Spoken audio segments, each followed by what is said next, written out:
नमस्कार दोस्तों, crime stories channel पर मैं राजेश आपका स्वागत करता हूं। दोस्तों, आज मैं आपको अपराध की जिस वारदात के बारे में बताने जा रहा हूं, वो वारदात कानपुर उत्तर प्रदेश में हुई थी। तो चलिए दोस्तों, जानते हैं इस वारदात के बारे में। चमन सिंह एक फैक्ट्री में काम करते थे। वो धनवान तो नहीं थे, पर घर में किसी चीज की भी कमी नहीं थी। चमन सिंह मृदभाषी थे, सो अड़ोसी पड़ोसी सभी से मिलजुल कर रहते थे। चमन सिंह खुद तो ज्यादा पढ़े लिखे नहीं थे, लेकिन उन्होंने बच्चों को उच्च शिक्षा दिलाई थी। बेटी रुचि डीबीएस कॉलेज गोविंद नगर से बीएससी करके प्रतियोगी परीक्षाओं की तैयारी में जुटी थी, जबकि बेटे संजीव ने बीएससी नर्सिंग कर रखा था। वो नौबस्ता स्थित धनवंतरी अस्पताल के पैथोलॉजी विभाग में बतौर लैब टेक्नीशियन काम करता था। उसका काम था मरीजों के खून का नमूना जांच हेतु एकत्र करना, फिर उसे जांच के लिए पैथोलॉजी लैब ले जाना और जांच रिपोर्ट लाना। चमन सिंह की बेटी रुचि जॉब की तलाश में थी। चमन सिंह बेटी का ब्याह कर देना चाहते थे। इसमें उनकी पत्नी कुसुमा की भी सहमति थी। इसी कवायद में चमन सिंह को रुचि के लिए राहुल यादव पसंद आ गया। राहुल बर्रा विश्व बैंक कॉलोनी में रहता था। उसके पिता राजेंद्र यादव पीएससी में तैनात थे। राहुल पसंद आया तो उन्होंने बेटी का रिश्ता तय कर दिया। रिश्ता तय हुआ तो चमन सिंह बेटी की शादी की तैयारी में जुट गए। उन्होंने बेटी के लिए जेवरात बनवा लिए तथा कैश का भी इंतजाम कर लिया था। संजीत का सपना था कि वो अपनी बहन को कार से ससुराल भेजेगा। कार खरीदने के लिए उसने बैंक से 2 लाख का कर्जा भी ले लिया था। रुचि की शादी की तैयारियां चल ही रही थी कि इसी बीच चमन सिंह को पता चला कि राहुल रुचि के लिए ठीक लड़का नहीं है। चमन सिंह ने अपने स्तर से पता लगाया तो बात सच निकली। इसके बाद उन्होंने पत्नी व बच्चों के साथ इस गंभीर समस्या पर विचार विमर्श भी किया और रुचि के भविष्य को देखते हुए रिश्ता तोड़ दिया। रिश्ता टूटने से राहुल और उसके घर वाले बौखला गए। राहुल रुचि के पिता व भाई को मनाने में जुट गया, परंतु बात नहीं बनी। हर रोज की तरह 22 जून 2020 को भी संजीत अस्पताल गया, लेकिन जब वो रात 10 बजे तक वापस घर नहीं आया, तब चमन सिंह व उसकी पत्नी कुसुमा को चिंता हुई। दरअसल संजीत रात 9 बजे तक हर हाल में घर आ जाता था। कभी उसे अस्पताल में रुकना होता था या कहीं और जाना होता तो वो अपनी माँ या बहन को फोन करके बता देता था। 10 बज गए थे, ना वो आया था और ना ही उसका फोन आया। ताज्जुब की बात ये थी कि उसका मोबाइल फोन भी बंद था। जैसे जैसे समय बीतता जा रहा था, चमन सिंह, उनकी पत्नी कुसुमा और बेटी रुचि की धड़कनें बढ़ती जा रही थी। रुचि ने संजीत के अस्पताल फोन किया तो पता चला वो 7 बजे ही अस्पताल से चला गया था। रुचि ने भाई के दोस्तों, जिन्हें वो जानती थी, सबको फोन किया, लेकिन कोई जानकारी नहीं मिली। माँ, बेटी और पिता रात भर फोन पर फोन करते रहे, लेकिन कहीं से भी संजीत के बारे में कोई जानकारी नहीं मिली। सुबह का उजाला फैला तो पूरी कॉलोनी में संजीत के लापता होने की खबर फैल गई। पड़ोसी सांत्वना देने घर पर पहुंचने लगे। चमन सिंह ने कुछ खास पड़ोसियों से विचार विमर्श किया, फिर बेटी रुचि को साथ लेकर जनता नगर पुलिस चौकी पहुंच गए। उस समय चौकी इंचार्ज राजेश कुमार चौकी पर मौजूद थे। चमन सिंह ने उन्हें इकलौते बेटे संजीत के लापता होने की जानकारी दी, साथ ही किडनैपिंग की आशंका भी जताई। राजेश कुमार ने चमन सिंह से तहरीर ले ली, फिर पूछा, तुम्हारी किसी से दुश्मनी या जमीन वगैरह की रंजिश तो नहीं है? संजीत का लेन देन में किसी से झगड़ा फसाद तो नहीं हुआ था? सर, हम सीधे साधे लोग हैं। हमारी या हमारे बेटे संजीत की ना तो किसी से रंजिश है, ना ही लेन देन का झगड़ा है। तुम्हें किसी पर शक है? चौकी प्रभारी राजेश कुमार ने पूछा। हाँ सर, मुझे राहुल यादव पर शक है, चमन सिंह ने बताया। वजह बताओ, राजेश कुमार ने पूछा। सर, राहुल यादव विश्व बैंक कॉलोनी बर्रा में रहता है। उसके पिता पीएससी में तथा चाचा मेनपुरी में दरोगा है। राहुल के साथ मैंने अपनी बेटी रुचि की शादी तय की थी, लेकिन कुछ कारणों से हमने रिश्ता तोड़ दिया था। रिश्ता टूटने से राहुल बौखला गया। मुझे शक है कि इसी बौखलाहट में उसने संजीत का किडनैप किया है। ठीक है, तुम जाओ, मैं इस मामले को देखता हूँ। ये कहकर राजेश कुमार ने चमन सिंह को टरका दिया। उन्होंने ना तो गुमशुदगी दर्ज की और ना ही किसी से कोई पूछताछ की।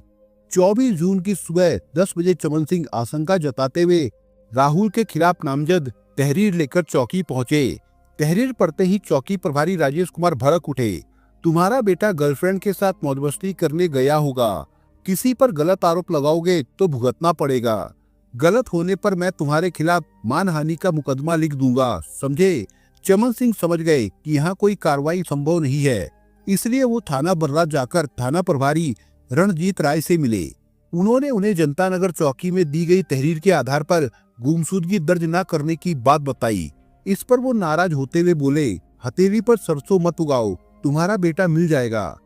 थाने से निराशा हाथ लगी तो चमन सिंह डीएसपी मनोज कुमार गुप्ता और एसपी अपर्णा गुप्ता से मिले और अपनी परेशानी बताई, लेकिन जिम्मेदार पुलिस अधिकारियों ने भी उसके आंसुओं को नजरअंदाज कर दिया। दरअसल पुलिस ये मानकर चल रही थी कि संजीत मौज मस्ती करने में कहीं चला गया है। अगर उसका किडनैप हुआ होता तो अब तक फिरौती के लिए फोन आ गया होता। पुलिस की खुमारी तब टूटी जब 29 जून को फिरौती के लिए किडनैपरों का फोन आया। उन्होंने संजीत को सही सलामत लौटाने के लिए 30 लाख रुपए मांगे थे। चमन सिंह ने ये बात पुलिस को बताई। पुलिस ने उन्हें रुपयों का इंतजाम करने को कहा। एक साधारण परिवार के लिए 30 लाख रुपए का इंतजाम करना आसान नहीं था, लेकिन सवाल इकलौते बेटे का था। चमन सिंह ने बेटी रुचि की शादी के लिए जो रकम सहेज कर रखी थी, वो रकम और बेटी की शादी के लिए बनवाए गए जेवर बेचकर पैसा इकट्ठा किया, पर 30 लाख की रकम पूरी नहीं हो पाई। इस पर उन्होंने गांव की जमीन और मकान भी बेच दिया। पैसा एकत्र हो गया तो चमन सिंह ने ये बात पुलिस को बता दी। इस बीच किडनैपरों के फोन पर फोन आ रहे थे। उनका कहना था कि चाहे जैसे भी हो 30 लाख रुपए जमा कर लो, बेटा तुम्हें मिल जाएगा। रुचि हर रोज सारी बात पुलिस को बता रही थी। इस बीच संजीत के किडनैप को 3 हफ्ते हो गए थे। इसे पुलिस की कमजोरी ही कहा जाएगा कि वो किडनैपरों का नंबर तक ट्रेस नहीं कर पाई थी। रकम का इंतजाम हो जाने पर यह बात पुलिस को बता दी गई। इस पर एसपी अपर्णा गुप्ता ने किडनैपरों को रंगे हाथ पकड़ने के लिए योजना तैयार की। इसके लिए क्राइम ब्रांच की टीम और सर्विलांस टीम को भी साथ लिया गया। चमन सिंह के परिवार को तो किडनैपरों के फोन का इंतजार था ही, पुलिस भी इंतजार कर रही थी, लेकिन किडनैपरों का फोन आया 12 जुलाई को। चमन सिंह ने उन्हें बता दिया कि रकम तैयार कर ली गई है। इस पर उन्होंने कहा कि 30 लाख रुपए की रकम बैग में भरकर रखो, जल्द ही बता दिया जाएगा कि रकम कहां और कैसे देनी है। रुचि ने ये बात भी एसपी अपर्णा गुप्ता को बता दी। उन्होंने पूरी टीम को सादे कपड़ों में तैयार रहने के लिए अलर्ट कर दिया था, लेकिन उस दिन किडनैपरों का फोन नहीं आया। उसका फोन आया 13 जुलाई की दोपहर में। किडनैपरों ने चमन सिंह से कहा कि शाम 5 बजे रकम का बैग लेकर वो गुजैनी हाईवे के फ्लाईओवर पर पहुंच जाए। फ्लाईओवर से बैग नीचे फेंकना है।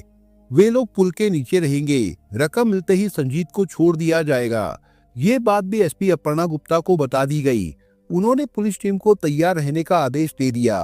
ठीक 6 बजे पुलिस की 2 गाड़ियां फ्लाईओवर पर पहुंच गई। एक गाड़ी में पुलिस जवानों के साथ अपर्णा गुप्ता थी और दूसरी में सहयोगियों के साथ थाना प्रभारी रंजीत राय थे। तभी रकम का बैग लेकर चमन सिंह मोटरसाइकिल से वहां पहुंच गया। मोटरसाइकिल खड़ी करके उसने नीचे झांका, तभी किडनैपरों का फोन आ गया कि चंद कदम आगे जाकर बैग नीचे फेंक दो। चमन सिंह ने बैग नीचे फेंक दिया तो किडनैपरों का फिर फोन आया। उन्होंने कहा कि थोड़ा आगे जाकर हनुमान मंदिर है, वहीं पहुंचो, संजीत मिल जाएगा। इस बीच पुलिस की निगाहें चमन सिंह पर ही जमी थी। जैसे ही उसने बैग फेंका, पुलिस किडनैपरों को पकड़ने के लिए दौड़ी, लेकिन नीचे जाने का रास्ता लंबा था। पुलिस के वहां पहुंचने तक किडनैपर बैग लेकर भाग गए थे। उधर चमन सिंह आंखों में आस समेटे मंदिर पर पहुंचा, लेकिन संजीत वहां नहीं मिला। पुलिस ऑपरेशन पूरी तरह से फेल रहा। चमन सिंह का परिवार आवाक रह गया। जैसे तैसे जुटाई गई 30 लाख की रकम तो गई ही, बेटा भी नहीं मिला। इस पर रुचि पिता के साथ जाकर आईजी मोहित अग्रवाल से मिली। रुचि ने पूरी बात आईजी को बताई, साथ ही संदेह भी व्यक्त किया कि पुलिस किडनैपरों से मिली हुई थी। संभव है पैसों का बैग भी पुलिस के पास ही हो। चमन सिंह और रुचि की शिकायत पर आईजी मोहित अग्रवाल उसी समय थाना बर्रा पहुंचे। उन्होंने थाना प्रभारी रंजीत राय से पूछताछ की। उनकी बातों से संतुष्ट न होने पर उन्होंने रंजीत राय को सस्पेंड करके हरमीत सिंह को थाना प्रभारी नियुक्त कर दिया था। इंस्पेक्टर हरमीत सिंह ने क्राइम ब्रांच व सर्विलांस टीम की मदद से जांच प्रारंभ की। उन्होंने पहले संजीत के परिवार वालों से पूछताछ की, फिर संजीत के मोबाइल नंबर को खंगाला, जिससे पता चला किडनैप वाले दिन यानी 22 जून को संजीत के मोबाइल फोन पर एक नंबर से 5 कॉल आई थी। 2 बार कॉल करने वाले ने बात की थी और 3 बार रंजीत ने उसी नंबर पर बात की थी। रात 7:45 बजे संजीत की उस नंबर पर आखिरी बार बात हुई थी। 8:45 बजे संजीत का मोबाइल और संदिग्ध नंबर का मोबाइल स्विच ऑफ हो गया था। फिरौती के लिए अलग नंबर प्रयोग किया गया था। उस नंबर से 22 बार कॉल की गई थी। इस जानकारी के बाद पुलिस टीम ने सिम बेचने वाले दुकानदार का पता लगाया तो पता चला उसकी सिम कार्ड की दुकान चकरपुर में है। पुलिस ने उसे उठाकर कड़ाई से पूछताछ की तो उसने 6 सिम कार्ड बेचने की बात कही। सर्विलांस टीम ने सभी मोबाइल नंबरों की कॉल डिटेल निकलवानी शुरू की, साथ ही उन नंबरों को सर्विलांस पर भी लगा दिया। इसके बाद पुलिस ने धन्वंतरी अस्पताल की पैथोलॉजी के 2 कर्मचारियों को हिरासत में लिया। उनमें से एक की संदिग्ध नंबर पर बात हुई थी। उस कर्मचारी से सख्ती से पूछताछ की गई तो पता चला वो संदिग्ध नंबर कुलदीप गोस्वामी का था, जो कुछ महीने पहले धन्वंतरी अस्पताल में काम करता था। लॉकडाउन में विवाद होने पर उसने नौकरी छोड़ दी थी। कुलदीप गोस्वामी पुलिस के रडार पर आया तो उसकी तलाश शुरू की गई। 23 जुलाई 2020 की सुबह 10 बजे थाना प्रभारी हरमीत सिंह को सूचना मिली कि कुलदीप गोस्वामी अपने साथियों के साथ अंबेडकर नगर के पटेल चौक पर मौजूद है। इस सूचना पर हरमीत सिंह क्राइम ब्रांच की टीम के साथ पटेल चौक पर पहुंच गए। पुलिस को देखकर एक युवती और 4 युवक भागने लगे, लेकिन क्राइम ब्रांच की टीम ने घेराबंदी करके युवती सहित 4 युवकों को गिरफ्तार कर लिया और सुरक्षा की दृष्टि से थाना बर्राना ले जाकर सीओ ऑफिस गोविंद नगर ले आए। उनसे पूछताछ की गई तो युवकों ने अपना नाम कुलदीप गोस्वामी, नीलू सिंह, ज्ञानेंद्र सिंह और रामजी शुक्ला बताया। युवती ने अपना नाम प्रीति शर्मा बताया। पकड़े गए युवकों से जब संजीत यादव के किडनैपिंग के बारे में पूछा गया तो सबने मौन धारण कर लिया और एक दूसरे का मुंह ताकने लगे। इस पर उन्हें तरासा गया। आखिर उन्होंने जुबान खोली और बताया कि संजीत अब इस दुनिया में नहीं है। इन लोगों ने आगे बताया कि किडनैपिंग के 4 दिन बाद ही उसकी हत्या कर दी थी। फिर उसके शव को बोरी में बंद कर पांडव नदी में फेंक दिया गया था। ये सुनते ही थाना प्रभारी हरमीत सिंह के होश उड़ गए। उन्होंने सूचना वरिष्ठ पुलिस अधिकारियों को दे दी। सूचना पाते ही IG Mohit Agarwal, SSP Dinesh Kumar P तथा एसपी अपर्णा गुप्ता आ गई। पुलिस अधिकारियों ने किडनैपरों से पूछताछ की। फिर शव की बरामदगी के लिए फ्लड कंपनी बटालियन की 6 बोट तथा 35 गोताखोरों को बुलाकर उन्हें पांडव नदी में उतारा गया। गोताखोरों ने 30 किलोमीटर तक शव को तलाशा, लेकिन शव बरामद नहीं हो सका। इधर किडनैपरों की निशानदेही पर पुलिस ने सड़क किनारे झाड़ी में छिपाई गई संजीत की मोटरसाइकिल, किडनैपिंग व हत्या में इस्तेमाल की गई कार में रखा बैग तथा 4 मोबाइल फोन बरामद किए। पुलिस अब तक फिरौती के 30 लाख रुपए बरामद नहीं कर पाई थी। इस बाबत किडनैपरों से पूछताछ की गई तो उन्होंने बताया कि पुलिस के डर से वे नोटों से भरा बैग नहीं ले जा पाए थे। अब सवाल था, जब नोटों से भरा बैग किडनैपरों ने नहीं उठाया तो बैग क्या पुलिस ने गायब कर दिया था? पुलिस अधिकारियों को डर था कि हत्या की खबर फैलते ही बर्रा क्षेत्र में सनसनी फैल जाएगी। लोग सड़क पर उपद्रव मचाएंगे, नेता आग में घी डालने का काम करेंगे। इसलिए पुलिस अधिकारियों ने पहले क्षेत्र में सुरक्षा व्यवस्था कड़ी की। फिर रात 11 बजे चमन सिंह के घर जाकर किडनैपरों के पकड़े जाने तथा संजीत की हत्या कर शव को पांडव नदी में बहाने की जानकारी दी। संजीत की हत्या की खबर सुनकर घर में कोहराम मच गया। चमन सिंह, कुसुमा और रुचि चीखने चिल्लाने लगे। उनकी चीख पुकार सुनकर रात के सन्नाटे में मोहल्ले के लोग घरों से निकल आए। देखते ही देखते सैकड़ों की भीड़ चमन सिंह के घर के बाहर आ पहुंची। हत्या की जानकारी मिलने पर लोगों का गुस्सा भड़क उठा। माँ बेटी की चीखों से महिलाएं द्रवित हो उठी। रुचि पुलिस अधिकारियों के पैर पकड़कर बोली, आप लोग जिंदा तो मेरे भाई को नहीं ला पाए, कम से कम मुर्दा ही ला दो ताकि आखिरी बार उसे राखी बांध सकूं। उसकी इस बात पर पुलिस अधिकारी द्रवित हो गए। उन्होंने रुचि को धैर्य बनाया। मीडिया के तीखे सवालों के आगे पुलिस अधिकारी बेबस नजर आए। चूंकि किडनैपरों ने अपहरण और हत्या का जुर्म कबूल कर लिया था, इसलिए थाना बर्रा पुलिस ने पहले से दर्ज अपहरण के मामले में राहुल यादव का नाम हटा दिया और उसी क्राइम नंबर पर धारा 364, 302, 201 और 120 बी के तहत कुलदीप गोस्वामी, नीलू सिंह, ज्ञानेंद्र सिंह, रामजी शुक्ला तथा प्रीति शर्मा के खिलाफ रिपोर्ट दर्ज कर ली। उन्हें विधि सम्मत गिरफ्तार कर लिया गया। पुलिस जांच तथा अभियुक्तों के बयानों से पैसे के लिए दोस्ती का कत्ल करने की घटना प्रकाश में आई। कानपुर शहर के बर्रा भाग 5 में रहने वाला संजीव यादव नौबस्ता स्थित धनवंतरी अस्पताल में पैथोलॉजी विभाग में काम करता था। उसी के साथ कुलदीप गोस्वामी तथा ज्ञानेंद्र सिंह भी काम करते थे। कुलदीप का दोस्त नीलू सिंह था, जबकि ज्ञानेंद्र का दोस्त रामजीत शुक्ला था। सभी वे खूब पढ़ती थी और सप्ताह में एक बार बियर पार्टी होती थी। दोस्तों के बीच संजीत धनवान होने का बखान करता था। उसने दोस्तों को बताया था कि उसके 2 ट्रक चलते हैं, 2 कार है, गांव में जमीन मकान है, नौकरी तो वो समय काटने के लिए करता है, जल्द ही अपनी पैथोलॉजी खोल लेगा। संजीत का दोस्त ज्ञानेंद्र सिंह दबोली में रहता था। उसके पिता श्री कृष्ण यादव धनवान थे। उसने पिता से अस्पताल खोलने के लिए पूंजी लगाने का अनुरोध किया था, लेकिन उन्होंने साफ मना कर दिया था। बीएससी नर्सिंग पास ज्ञानेंद्र सिंह महत्वाकांक्षी था। वो अमीर बनना चाहता था, पर 10-12 हजार की नौकरी से अमीर नहीं बना जा सकता था। यद्यपि वो ठाट बाट से रहता था, कार से आता जाता था। जनवरी 2020 में कुलदीप और ज्ञानेंद्र सिंह ने धनवंतरी अस्पताल से नौकरी छोड़ दी। ज्ञानेंद्र सिंह चमीदा पर हेड अस्पताल में काम करने लगा, जबकि कुलदीप स्वरूप नगर में डॉक्टर SK कटियार के यहाँ नौकरी करने लगा। कुलदीप सराय मीता पनकी में रहता था। उसके पिता प्रेम गोस्वामी किराए की गाड़ी चलाते थे। उसकी आर्थिक स्थिति अच्छी नहीं थी। कुलदीप की दोस्ती सचेंडी के गज्जापुरवा निवासी नीलू सिंह से भी थी। वो फर्जी काम करता था। उसकी माँ की मौत हो चुकी थी और पिता चंद्रप्रकाश सरिया मिल में काम करते थे। 3 भाइयों में वो दूसरे नंबर का था। नीलू की एक महिला मित्र थी प्रीति शर्मा। वो हनुमान पार्क कौशलपुरी की रहने वाली थी। उसने अपने पति को छोड़ दिया था और पनकी में अपनी माँ सिम्मी के साथ रहने लगी थी। नीलू सिंह का उसके घर आना जाना था। वो अपनी अवैध कमाई उस पर खर्च करता था। उसने कुलदीप से भी उसकी दोस्ती करा दी थी। ज्ञानेंद्र सिंह का दोस्त रामजीत शुक्ला अंबेडकर नगर में रहता था। वो तेज तर्रार और अपराधी प्रवृत्ति का था। उसके पिता योगेश शुक्ला फैक्ट्री में काम करते थे। छोटा भाई श्यामजी है। दोनों भाइयों को राजनीतिक संरक्षण प्राप्त था, जिससे क्षेत्र में उनका दबदबा था। ज्ञानेंद्र सिंह ने उससे दबंगई की वजह से ही दोस्ती की थी।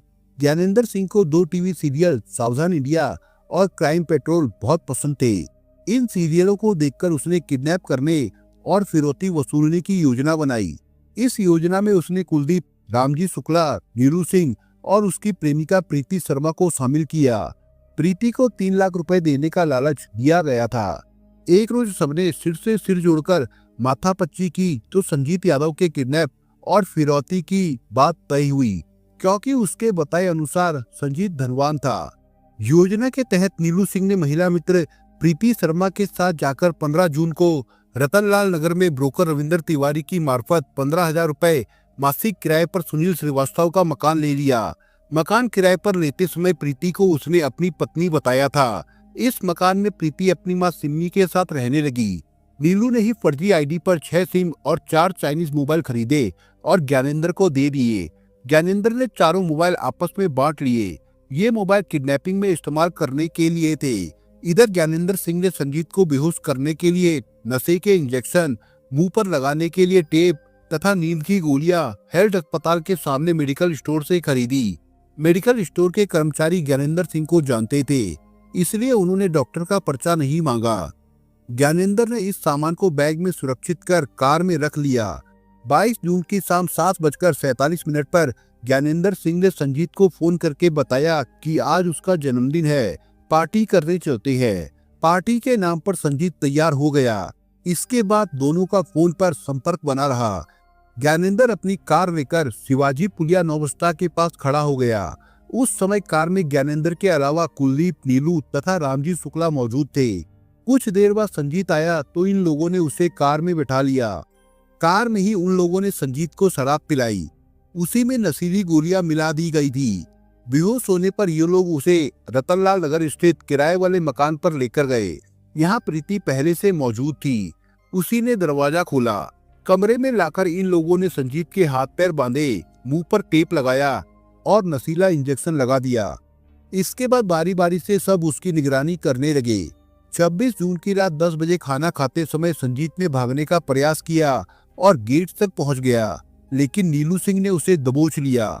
इसके बाद ज्ञानेंद्र, कुलदीप व रामजी शुक्ला आ गए। सभी ने मिलकर संजीत का गला घोट दिया।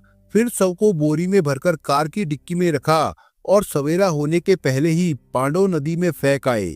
फिर नीलू को छोड़कर सब अपने अपने घर चले गए। संजीत की हत्या के बाद किडनैपरों ने फिरौती के लिए फोन किया और 30 लाख रुपए की मांग की। 13 जुलाई को उन्होंने फिरौती की रकम ले भी ली। किडनैपरों ने पुलिस से बचने का भरसक प्रयास किया, लेकिन वो बच नहीं पाए और पकड़े गए। इधर संजीत की हत्या की खबर प्रिंट मीडिया में छपी और टीवी में दिखाई जाने लगी तो राजनीतिक भूचाल आ गया। सपा, बसपा व कांग्रेस के बड़े नेता प्रदेश की कानून व्यवस्था पर सवाल खड़े करने लगे तो सीएम योगी तिलमिला उठे। मुख्यमंत्री ने आईजी मोहित अग्रवाल से संजीत प्रकरण की जानकारी जुटाई, साथ ही पुलिस की भूमिका की भी जानकारी ली। इसके बाद उन्होंने लापरवाह पुलिस अधिकारियों व पुलिस कर्मियों को सस्पेंड करने का फरमान जारी कर दिया।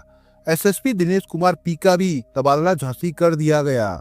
लेकिन मृतक संजीत की बहन रुचि ने मीडिया से रूबरू होकर कहा कि सस्पेंड पुलिस कर्मियों की लापरवाही से उसके भाई की हत्या हो गई, इसलिए ये पुलिसकर्मी उतने ही दोषी है जितने किडनैपर।